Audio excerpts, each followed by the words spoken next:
नमस्कार YT family. खूप दिवस इच्छा होती की आप्पे खायची, म्हणून हरभरा डाळ, उडीद डाळ आणि तांदूळ भिजत घातले, रात्रभर भिजवले आणि ते सकाळचे वाटून घेत होते मिक्सरमध्ये आणि छान असं बारीक वाटून घेत होते. इथे संस्कृतीला पण खूप मदत करायची होती मला आणि सगळं बॅटर मिक्सरमध्ये वाटून झालं आणि इथे केलेला खिचडी भात संस्कृतीसाठी.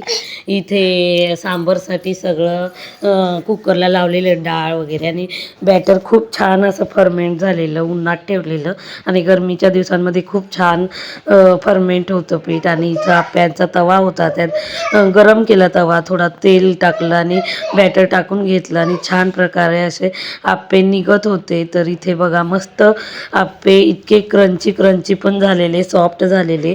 एक साईडला इकडं सांबरला फोडणी टाकली आणि मस्त झालेलं सांबर पण. असं आप्पे सांबर रेडी आहे. चलो बाय.